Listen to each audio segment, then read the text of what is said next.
우리는 계속해서 사도신경을 자세하게 살피고 있습니다.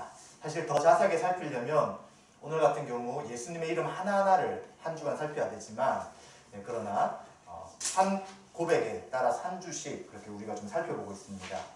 사도신경은 기독교가 무엇을 믿는 것인지 가장 중요한 핵심을 12가지 신조로 요약해 성도의 참신앙으로 고백하는 것이라는 것을 우리가 계속해서 말씀을 드렸습니다. 그래서 교회사에 나타난 정통교회, 바른 믿음을 고백하는 교회들은 사도신경을 가장 먼저 성도들에게 가르쳤습니다. 그러므로 우리가 매주 예배 때마다 고백한 이 사도신경을 아무 생각 없이 암송하듯이 해서는 안 되고요. 한 구절 한 구절을 우리의 믿음을 담아 확신 있게 우리는 고백해야 합니다. 사도신경의 12가지의 신앙고백 중 오늘 우리가 살펴볼 두 번째 신앙고백인 나는 그의 유일하신 아들 우리 주 예수 그리스도를 믿습니다부터 7번째 신앙고백인 거기로부터 살아있는 자와 죽은 자를 심판하러 오시는 것을 믿습니다까지 6개의 신앙고백은 누구에 대한 고백일까요?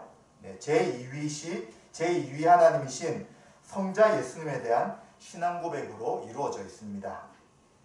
전체 신앙고백 중에 절반이 예수님에 대한 신앙고백이죠. 그만큼 기독교 신앙은 성자 예수님에 대한 신앙고백이 중요하다는 것을 말해주고 있습니다. 기독교 신앙의 핵심 교리는 다른 것들도 중요하지만 특별히 하나님의 유일하신 독생자라고 이야기하죠. 독생자이신 예수 그리스도의 구세주 되심을 믿는 신앙고백에 있는 것입니다.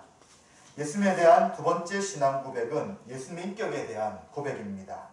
그리고 3번째부터 7번째까지는 예수님의 생애와 사역에 관한 것입니다. 잉태, 탄생, 죽음, 부활, 승천, 재림이죠.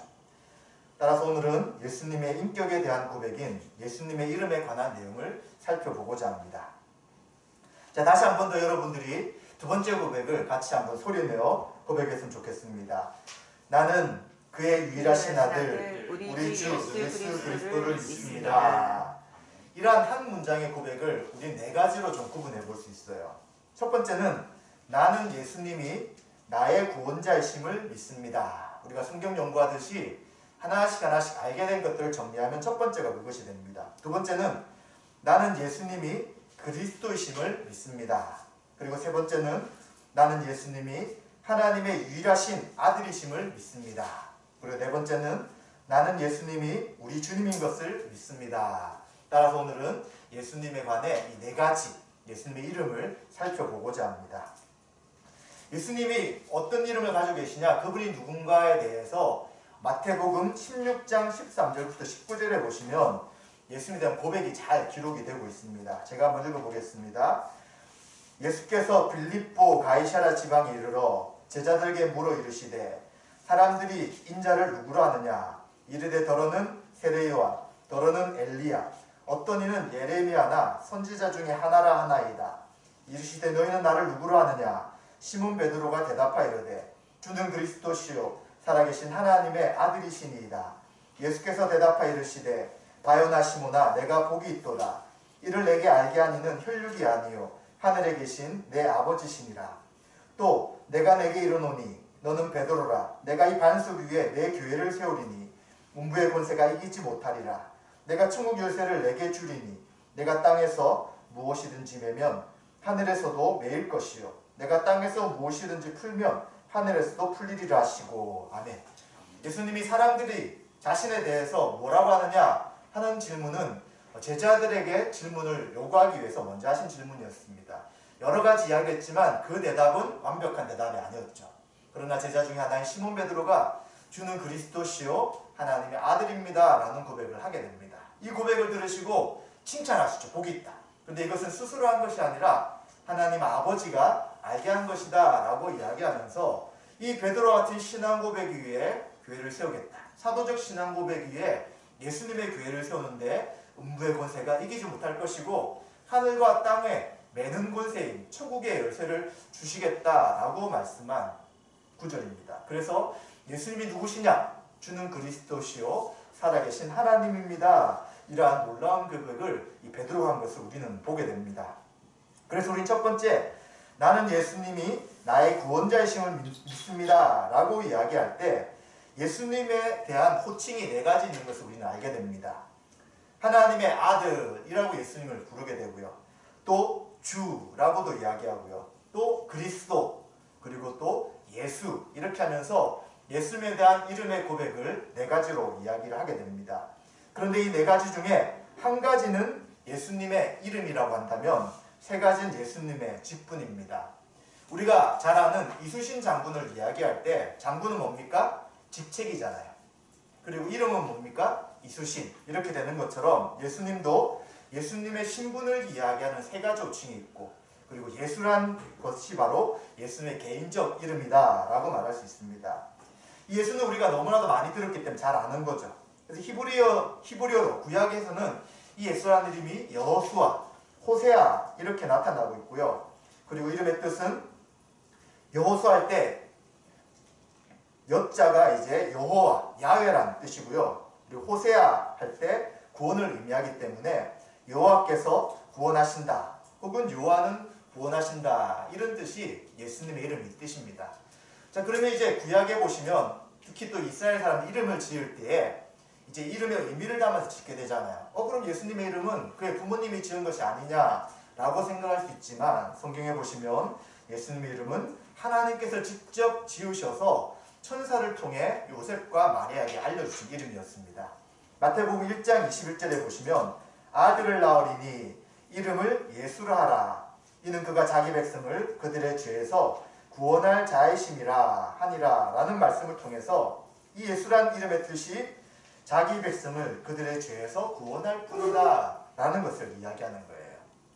그리고 또 디도서 2장 14절에 보시면 그가 우리를 대신하여 자신을 주심은 모든 불법의 우리를 속량하시고 우리를 깨끗하게 하사 선한 일을 열심히 하는 자기 백성이 되게 하려 하심이라 라는 말씀을 통해서 죄에서 구원할 뿐만 아니라 자기 백성을 삼으시기 위한 이름이 바로 예수다 라고 말할 수 있다는 것입니다. 따라서 예수님 어떤 분이십니까? 죄에서 우리를 구원하시는 분이죠. 죄에서 구원하셔서 하나님 나라에 들어가서 복되게 살아가는 하나님의 백성이 되게 하시는 분이 예수님입니다. 이것이 결국 무엇입니까? 구원받았다, 구원받는다 라고 말하는 것이죠.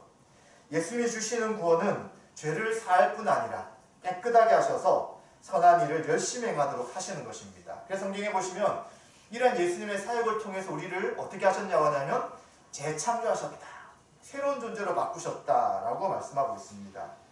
이렇기 때문에 구원의 시작과 누림은 믿음으로 이 세상에서부터 시작되는 거예요. 그리고 구원의 완성은 예수님이 재림하셔서 모든 것을 회복하실 때 성취된다라고 이야기할 수 있습니다. 그래서 우리가 늘 부르는 이름, 이 예수라는 이름이 우리들을 죄에서 구원하셔서 하나님의 백성 삼으시고 그 하나님 나라의 백성으로서 복을 누리게 하시는 그 이름의 뜻이다 라고 말할 수 있는 것이죠. 그런데 이 이름이 너무나도 중요합니다. 사도행전 4장 12절에 보시면 다른 이로서는 구원을 받을 수 없나니 천하 사람 중에 구원을 받을 만한 다른 이름을 우리에게 주신 일이 없음이라 하였더라. 누구를 통해서 구원했냐고 성경에 말씀하냐면 오직 예수님 이름 외에 하나님이 주시지 않았다고 이야기하는 거예요. 그래서 우리는 예수님이 나의 구원주십니다, 예수님이 나를 구원하신 하나님이십니다 하는 이 고백이 너무나도 중요한 것이죠. 또 빌립보서 2장 9절부터 11절에 보시면 이러므로 하나님이 그를 지극히 높여 모든 이름 위에 뛰어난 이름을 주사 하늘에 있는 자들과 땅에 있는 자들과 땅 아래 있는 자들로 모든 무릎을 예수 이름에 꿇게 하시고 모든 입으로 예수 그리스도를 주라 시인하여 하나님 아버지께 영광을 돌리게 하셨느니라 라는 말씀을 통해서 가장 높이실 뿐만 아니라 모든 사람들이 그 예수님의 이름 앞에 엎드려야 되는 것이고요. 그리고 그 예수님의 이름을 부르는 자, 그 예수님이 주라고 부르는 자들을 구원하실 것이다 라고 말하고 있는 것이죠. 그래서 우리는 이 예수란 이름이 얼마나 중요한지를 기억하시고 바로 우리가 믿는 이 예수님이 구원자 되신다는 것을 확신하고 우리가 사도신경 고백할 때마다 예수님이 나의 구원자십니다 라는 고백을 해야 되는 것이죠. 그리고 두 번째, 이제부터 예수님의 직분과 연결된 호칭을 살펴보게 되는데 예수 그리스도를 믿는다라는 것을 다르게 또 표현하게 되면 예수님이 그리스도이심을 믿습니다 라고 말할 수 있어요. 그리스도, 많이 들은 이야기잖아요.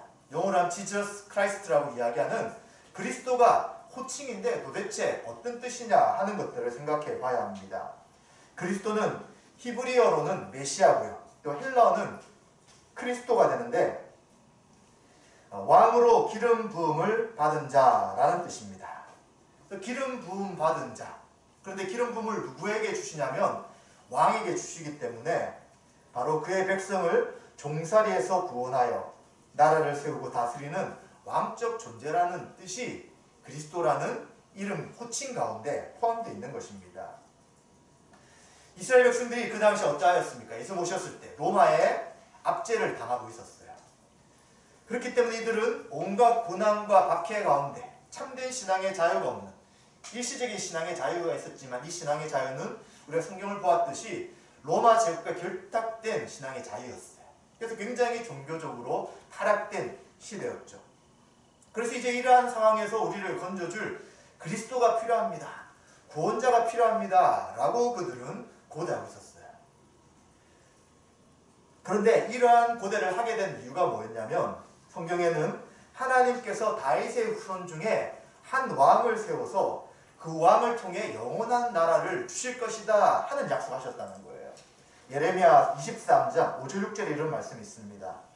여호와의 말씀이니라 보라 때가 이르리니 내가 다윗에게 한 의로운 가지를 일으킬 것이라 그가 왕이 되어 지혜롭게 다스리며 세상에서 정의와 공의를 행할 것이며 그의 나라의 유다는 구원을 받겠고 이스라엘은 평안히 살 것이며 그 이름은 여호와 우리의 공의라 일컬음을 받으리라. 아멘. 이 말씀들을 통해서 이스라엘 사람들은 다윗 후손 가운데 메시아가 오실 것이다, 구원자가 오실 것이다, 그리스도가 오실 것이다 하고 그들이 계속해서 기다리고 있었다는 것입니다. 따라서 예수님이 그리스도시다 라는 고백은 바로 이스라엘 백성들이 기다리던 그 구원자가 예수님입니다. 바로 예수님이 그리스도십니다 라고 말하는 것입니다. 예수님은 하나님에 의해 세우셨고요. 바로 성령으로 기름 부음 받은 자시라는 것을 우리는 성경을 통해서 잘 알게 됩니다. 누가복음 2장 11절에도 오늘 다윗의 동네에 너희를 위하여 구주가 나셨으니 곧 그리스도 주시니라. 바로 예수가 주시다 라고 말하는 것입니다. 또 마가복음 14장 62절에도 예수께서 이르시되 내가 그니라 인자가 본능제 우편에 앉은 것과 하늘 구름을 타고 오는 것을 너희가 보리라 하시니 라고 말씀하시면서 바로 구원자신 예수가 메시아가 자신이다라는 것들을 분명히 이야기하셨습니다. 또 사도행전 10장 38절에 보시면 하나님이 나사렛 예수에게 성령과 능력을 기름 붓듯 하였으며 그가 두루다니시며 선한 일을 행하시고 마귀에게 눌린 모든 사람을 고치셨으니 이는 하나님이 함께 하셨음이라. 아멘. 이 말씀도 마찬가지죠. 그래서 예수님이 행하신 세 가지 사역이 무엇이었습니까? 말씀을 가르치시고요, 그리고 병을 고치시고요, 귀신을 쫓아내시면서 바로 메시아로서 사람들을 구원케 하는 이 놀라운 일들을 하시는 것을 실제적으로 보여주신 것이죠. 그래서 예수님을 그리스도라고 할 때 그리스도로서 세 가지 직책을 감당한다라고 말할 수 있습니다. 기름 부음 받은 자가 이제 왕으로서 기름 부음 받는다는 것이죠. 하나님에 의해서 어떤 직책을 임명받은 자였는데 구약에 보시면 세 사람이 있었어요. 누구였습니까? 왕, 선지자, 제사장. 네, 선지자와 제사장과 왕은 기름을 부어서 특별히 하나님이 그를 세우신 것을 우리 성경을 통해서 잘 알게 되는 것이죠. 선지자는 어떤 사람이었습니까? 하나님의 말씀을 전하는 거예요. 원래 처음부터 선지자가 존재하지 않았죠. 모세를 선지자라고 이야기하지만 왕이 세워진 다음에 왕이 하나님의 뜻을 행하도록 하나님 말씀을 전하는 자를 특별히 세우신 자가 선지자였습니다. 그리고 제사장은 누굽니까? 백성을 위해 찬양과 제사를 드리는 것이죠.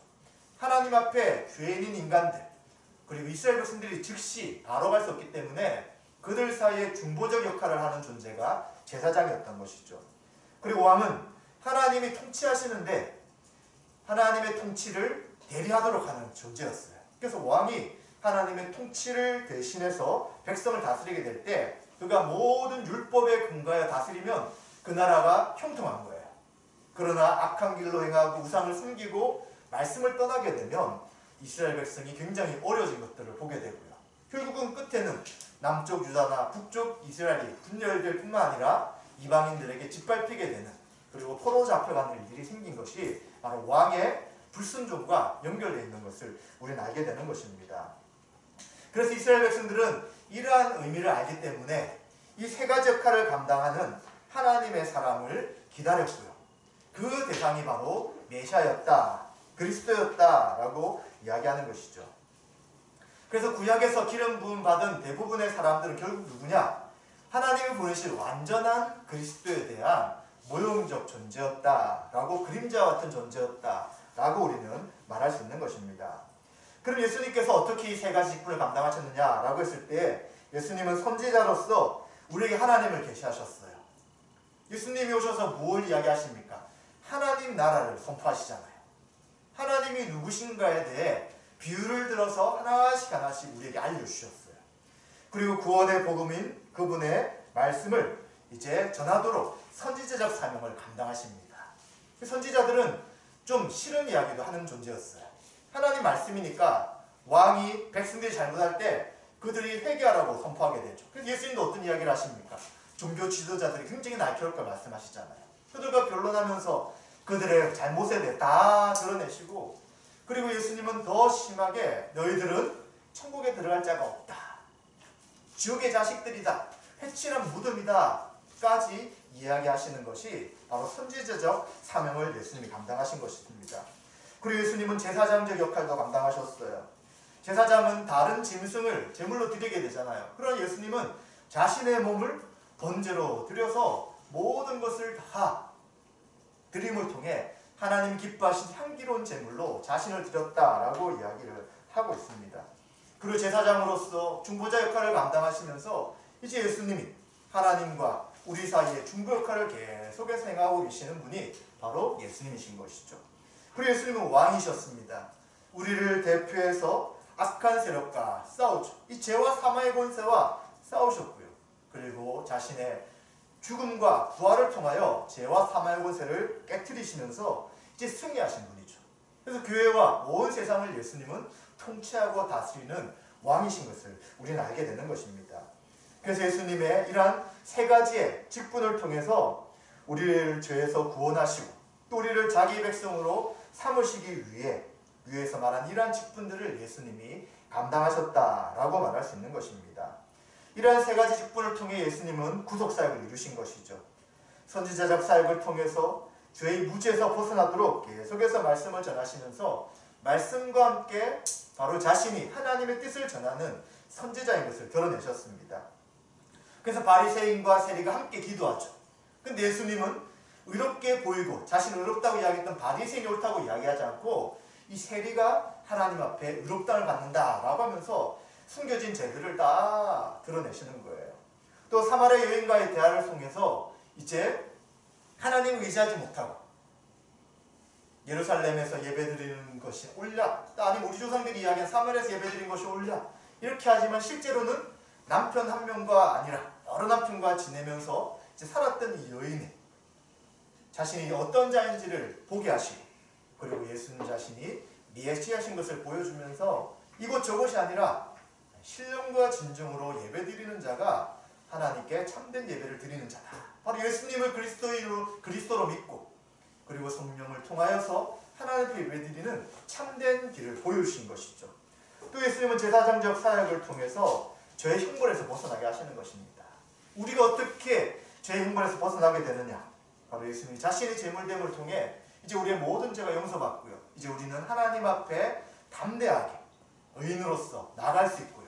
그리고 또 하나님 앞에 우리는 죄를 지을 때가 있지만 그 예수 그리스도의 십자가 사역을 통해 우리가 하나님 앞에 용서받는 것을 기억해야 되는 것이죠.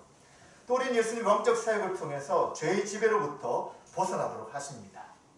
죄와 형벌에서 우리를 자유케 하실 뿐만 아니라 예수님이 우리에게 뭘 전가시켜 주시냐면 의를 전가시켜 주심을 통해 이제 그 의를 인하여, 예수님의 의를 인하여 믿음으로 매일매일 선한 삶을 살아갈 수 있게 하시는 것이죠. 이것이 바로 예수님의 이 직책인 그리스도를 통해서, 그리스도라는 직분을 통해 우리에게 주신 구속사역이다 라고 말할 수 있는 것입니다. 그래서 우리는 예수님이 그리스도시다 라고 이야기할 때 이런 세 가지 사역을 통해 우리의 구속을 완성하셨구나 하는 확신을 가지고요. 매일매일 그 주님의 통치와 말씀과 중보자의 역할을 의지하면서 믿음의 삶을 살아가야 되는 것이죠. 또 우리는 세 번째 살펴볼 예수님의 직분은 유일하신 아들, 독생자라는 표현입니다. 구약에서 하나님의 아들이라는 이야기를 할 때 여러 가지 의미가 있었습니다.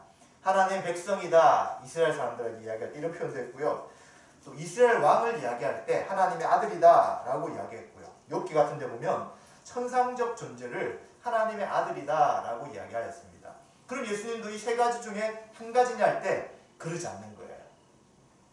예수님이 자신을 하나님의 아들이다 라고 이야기하거나 또 우리들이 예수님을 하나님의 유일하신 독생자입니다 이렇게 표현할 때는 그 표현이 굉장히 특별한 의미가 있는 것입니다.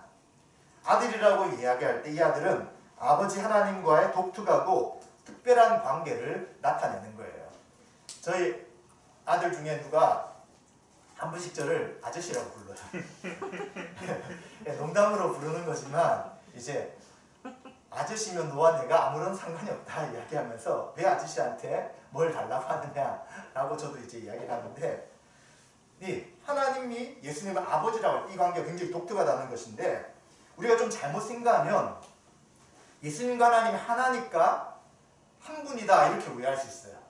그래서 하늘에 계실 때는 하나님, 성부 하나님, 땅에 오시면 성자 예수님, 또 승천하신 성령 하나님 이렇게 되는 게 아니에요. 성부와 성자와 성령은 위격을 가지고 계신 세 분의 하나님이에요. 근데 본질상 한 분으로 존재하시는 하나님이시라는 것이죠. 그래서 아들이다 라고 할 때 삼일체적 관계에서 본질적인 하나님이심을 이야기하는 표현으로 우리가 생각할 때 오해를 하지 않게 되는 것입니다. 그래서 요한복음 10장 30절에 나와 아버지는 하나이니라 이런 표현도 하고 있고요. 또 요한복음 10장 36절부터 38절에 하물며 아버지께서 거룩하게 하사 세상에 보내신 자가 나는 하나님의 아들이라는 것으로 너희가 어찌 신성모독이라 하느냐. 만일 내가 내 아버지를 행하지 아니하거든 나를 믿지 말려니와 내가 행하거든 나를 믿지 아니할지라도 그 일을 믿으라. 그러면 너희가 아버지께서 내 안에 계시고 내가 아버지 안에 있음을 깨달아 알리라 하시니 라는 말씀을 통해서 예수님은 하나님의 아들이실 뿐만 아니라 예수님과 하나님이 그 안에 함께 존재한다 이런 표현까지 쓰시는 거예요. 그래서 세 분이 그냥 존재도 세 분으로 존재한다, 한 분으로 존재한다 이렇게 보지 마시고 세 분이 존재하시지만 본질적으로 한 분, 하나님이시다 이렇게 이해할 때에 이 하나님을 아들이라는 표현은 굉장히 독특한 예수님께만 쓰는 표현이라는 것들을 우리가 생각해야 합니다. 그래서 결국 하나님의 아들이라는 표현은 예수님이 인간으로서 이 땅에 오셨지만 인간만의 존재가 아니라는 거예요. 유일하신 하나님이 보내신 하나님이시다.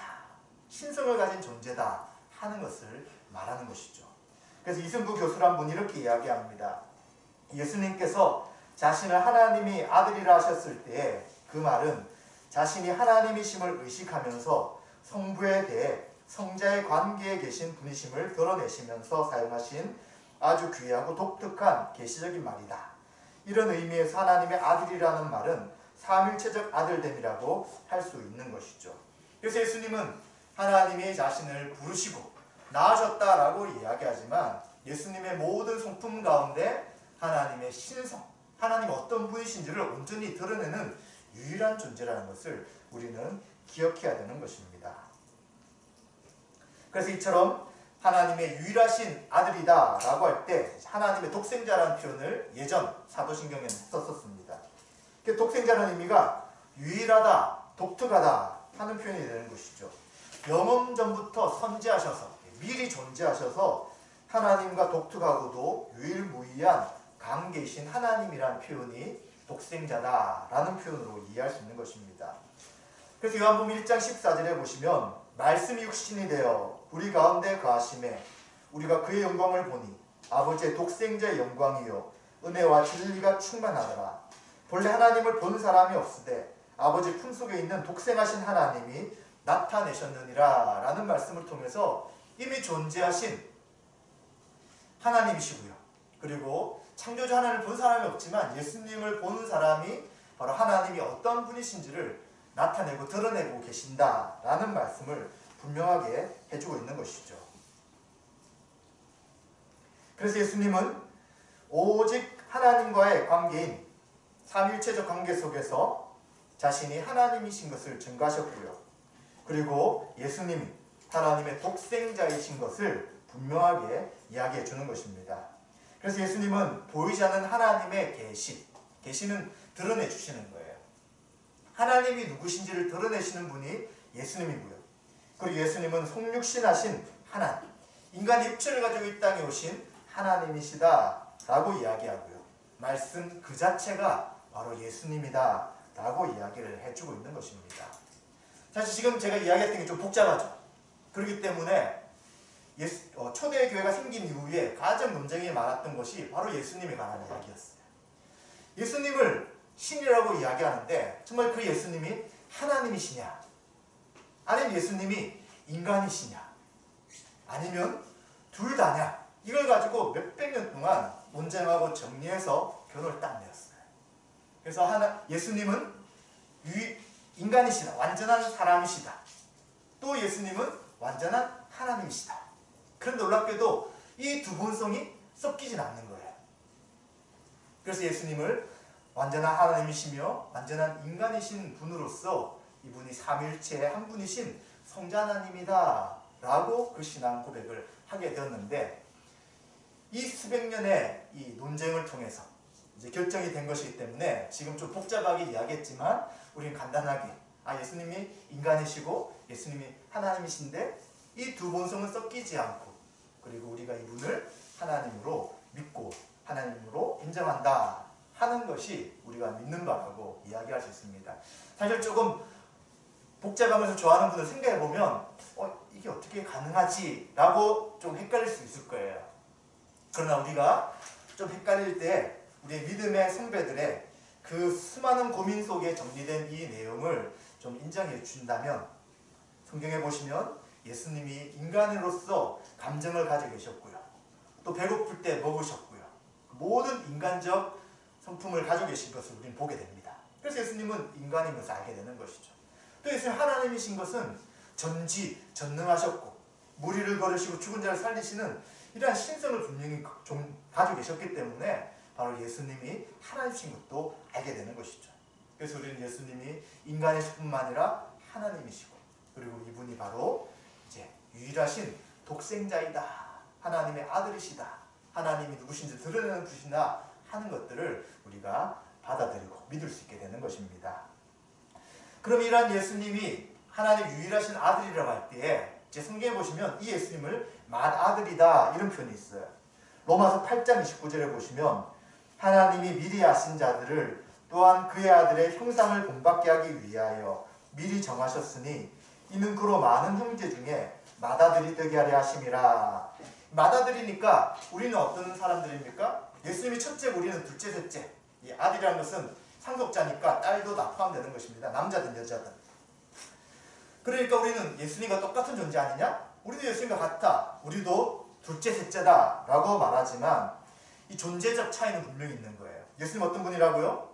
하나님이세요. 그런데 우리는 그 예수님을 믿고 따라가는 존재이기 때문에 존재적인 차이는 있으나 우리 또한 하나님의 자녀인 것을 생각해야 되는 것이죠. 그래서 하이델베르그 요리문답 33문에 보시면 우리도 하나님의 자녀인데 왜 그는 예수님은 하나님의 독생자라고 불립니까? 라고 할 때 답을 어떻게 하냐면 그리스도만이 영원히 본래적인 하나님의 아들이신데 비하여 우리는 그 덕분에 은혜로 양자됨에 의해서만 하나님의 자녀들이 되기 때문입니다. 그래서 우리는 하나님의 자녀인데 실제는 자녀가 아니었어요. 근데 양자로서 입양되어서 하나님의 자녀로서의 모든 특권을 누릴 수 있다라고 성경은 말하기 때문에 이 존재론적 차이가 있다는 것이죠. 근데 존재론적 차이가 있다고 해서 이제 우리는 그럼 예수님과 관계없는 삶을 삽니까? 그게 아니죠. 예수님 맏아들이라면 그분이 사셨던 삶을 우리는 그대로 바라보면서 그분의 뜻대로 살아가는 것이 바로 예수님을 유일하신 아들이다 라고 고백하는 신자의 삶이라고 이야기할 수 있습니다. 그래서 에베소 4장 13절에 보시면 믿는 것과 아는 것이 하나가 되어서 그리스도의 장성한 분량이 충만한 데까지 이르러라 라고 이야기합니다. 그래서 우리가 예수님의 인격을 점점점 닮아가는 것이죠. 우리 안에 성령님 임재하셔서 누구의 삶을 살게 하시는 것입니까? 예수님의 삶을 살게 하니까 예수님처럼 점점점 닮아가는 것이죠. 그래서 우리가 서로 사랑하라. 예수님이 마지막에 하신 말씀이 그거였잖아요. 제자들을 모아놓고 서로 사랑하면 너희가 내 제자인 거 알 것이다 이야기할 때 우리가 사랑할 수 없는 존재고 사랑할 수 너무나도 멀게 느껴지지만 이제 성령님이 우리 가운데 임재하셔서 예수 그리스도와 함께 살아가게 한 존재에게는 사랑을 주신 거예요. 그래서 사랑할 수 없는 상황에서도 사랑하도록 하시면서 받아들이신 예수님을 따라가게 하시는 것이죠. 그리고 우리의 삶의 목적이 어떻게 해야 합니까? 살든지 죽든지 내 몸에 그리스도가 더욱 존귀케 되는 것이 우리 인생의 유일한 목적이 되어야 되는 거예요. 예수님 받아들이시니까 그분이 가는 길을 걸어가야 되는데 나의 영광, 나의 자랑, 나의 높임, 나의 부귀영화를 위해 살아간다면 그것은 절대 신자의 삶이 아니게 되는 것입니다. 그래서 우리가 예수님이 유일하신 하나님의 아들입니다 라고 고백할 때 그분이 첫째 맏아들로서 우리 또한 그분을 쫓아 살아가는 믿음의 삶이 우리 삶에 실질적으로 드러나는 것이다 하는 것을 우리는 생각할 수 있는 것입니다. 그리고 마지막 네 번째, 나는 예수님이 우리 주님이신 것을 믿습니다 라는 것을 살펴보겠습니다. 예수님이 구원자라고 이야기했잖아요. 근데 구원자뿐만 아니라 주라고 이야기합니다. 더 로드라고 이야기하죠. 왕이시고 주인이라는 표현입니다.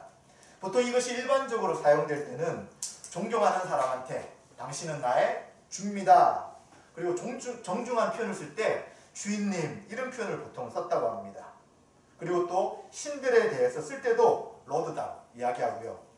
그리고 황제를 신격화할 때 로마에서는 황제가 우리의 주인입니다 이렇게 이야기하는 명칭이었습니다. 근데 성경에는 이 주라는 표현을 누구에게 쓰냐면 하나님을 부를 때 쓰는 칭호예요. 그래서 여호와, 이 여호와라는 단어가 히브리어 내자인데 이것이 신성한 단어였기 때문에 발음을 하지 않았어요. 그래서 여호와인지 야훼인지 분명치는 않지만 이러한 단어가 나올 때마다 이제 그 이름을 부를 수 없었기 때문에 뭐라고 썼냐면 나의 주, 아도나이 이렇게 번역을 한 거예요.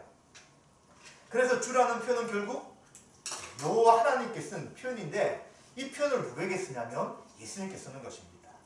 그래서 다른 표현을 한다면 예수님도 나의 주십니다 하는 표현이 되는 것이죠. 그래서 예수님을 그리스도다, 예수님을 주시다 라고 이야기할 때에 예수님이 죽으시고 3일 만에 부활하시고 영광 가운데 부활하시고 승천하신 다음에 바로 예수님을 뭐라고 표현하게 되냐면 예수님이 바로 온 세상의 주다, 왕이시다 라고 말하는 것이죠. 초대교회는 예수님을 뭐라고 부르냐면 예수님이 바로 우리의 주인 되시는 주님이십니다. 왕이십니다. 그리고 우리의 그리스도, 구원자십니다 라고 두 가지의 고백을 다 하였다는 것입니다. 요한복음 20장 28절에 보시면 도마가 이야기합니다. 나의 주님이시요 나의 하나님이십니다 라고 이야기하면서 바로 당신이 우리가 그동안 믿고 섬겼던 요 하나님과 마찬가지의 당신이 왕이시고 주인이십니다 라는 고백을 제자들은 했던 것이죠. 그래서 주라는 칭호의 의미가 만물을 통치하신다는 거예요. 그러니까 만약에 예수님의 신성을 부인하게 된다면 어떻게 예수님의 만물을 통치하시는 주라고 표현할 수 있겠습니까? 말이 안 되는 것이죠. 따라서 만물을 통치하는 의미에서 예수님을 주 예수 그리스도다 라고 부르게 되는 것입니다. 에베소서 1장 20절 23절에 보시면 이러한 말씀이 있습니다. 그의 능력이 그리스도 안에서 역사하사 죽은 자들 가운데서 다시 살리시고 하늘에서 자기 오른편에 앉히사 모든 통치와 권세와 능력과 주권과 이 세상뿐 아니라 오는 세상에 일컫는 모든 이름 위에 뛰어나게 하시고 또 만물을 그의 발 아래 복종하게 하시고 그를 만물 위에 그의 머리로 삼으셨느니라. 교회는 그의 몸이니 만물 안에서 만물을 충만하게 하시는 이의 충만함이니라. 아멘. 바로 예수님이 만물의 머리일 뿐만 아니라 교회의 머리로서 교회를 충만하게 다스리는 분이라는 것을 우리는 알게 되는 것입니다.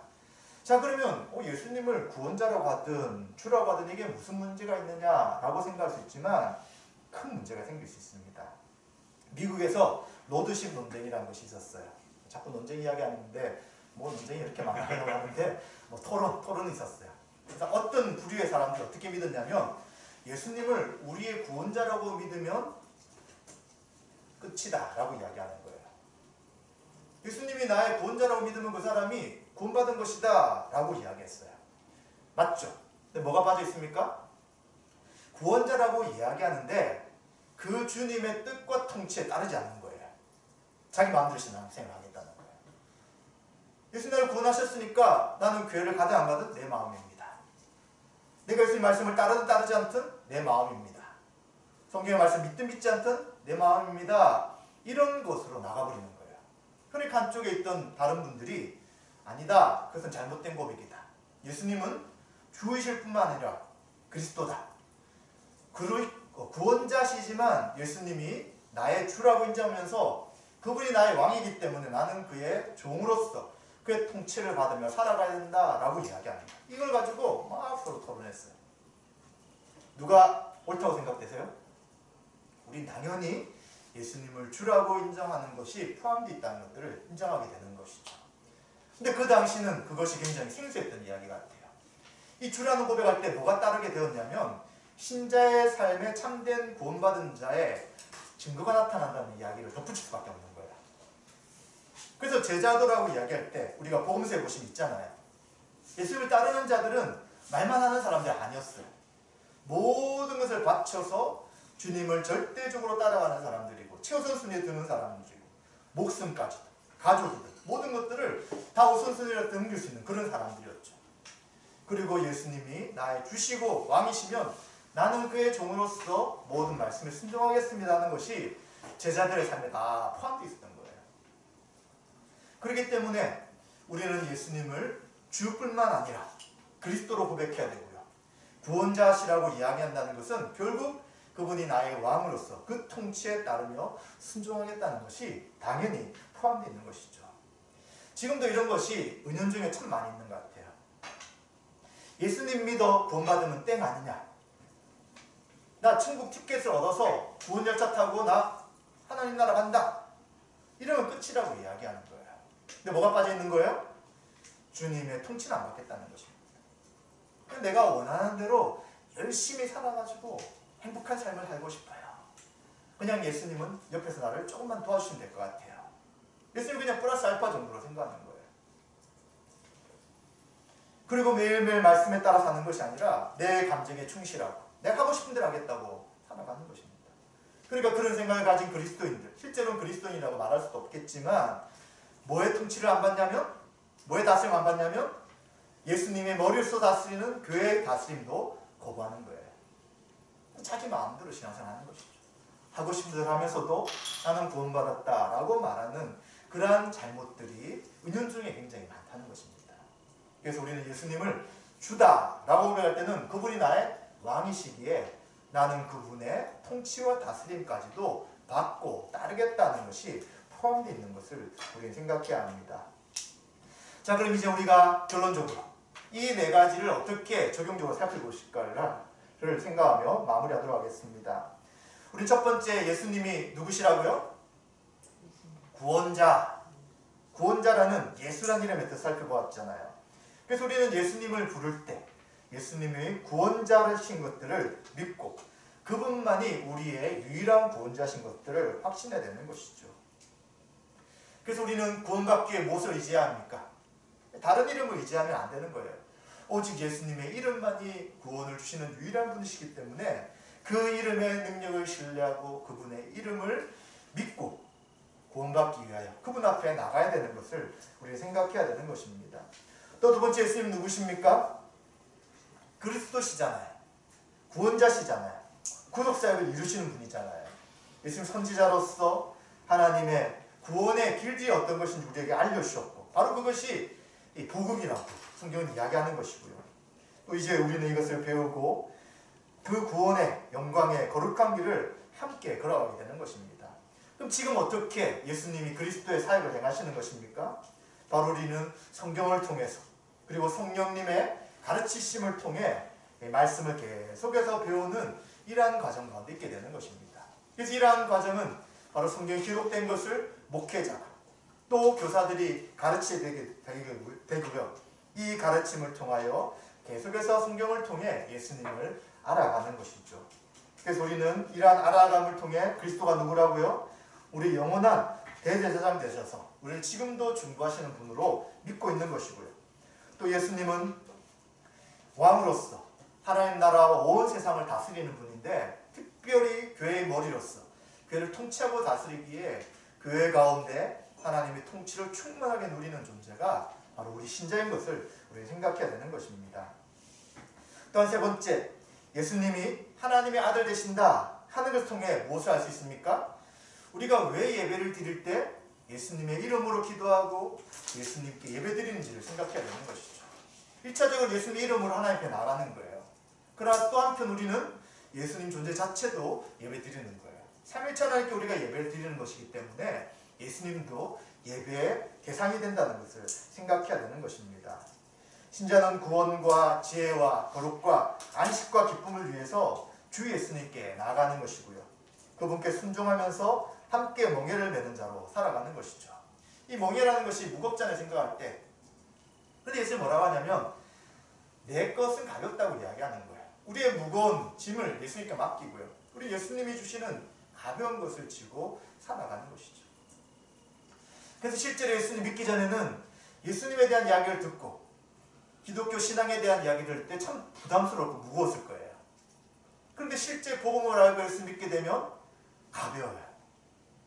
그래서 우리는 예수님의 그 멍에를 믿음의 삶으로 하나씩 걸어가게 되는 것입니다.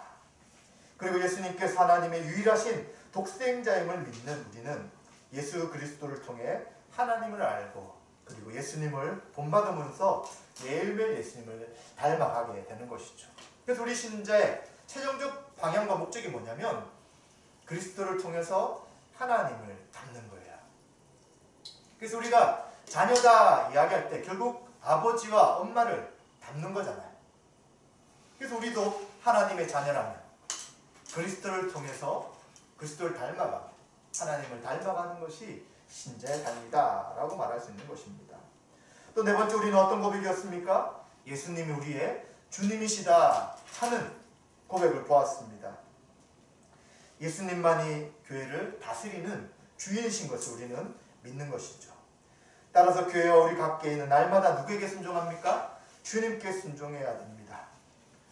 그리고 우리는 또 교회가 주님께 순종하는 삶을 통하여 예수님만이 세상에 비치고 예수님만이 유일한 구원자이신 것을 세상 가운데 드러내는 것이 교회의 존재 목적이 되는 것이죠.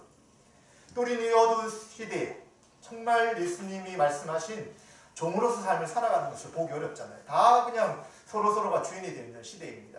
그러나 우리는 예수님의 종으로서 예수님 원하신 말씀대로 통치를 받고 살아갈 때 이것이 하나님이 우리 함께 하시는 증거가 되는 것이고요. 또 하나님의 복주심이 이러한 순종 가운데 드러나게 되는 것도 기억해야 되는 것이죠. 그리고 예수 그리스도가 하나님의 아들이시며 만유를 다스리시는 그리스도 주님이시라는 것은 이제 이것이 우리만 고백하는 것이 아니라는 거예요. 지금 이 시대는 사적 영역과 공적 영역이 분리가 되어버렸어요. 옛날엔 그러지 않았잖아요.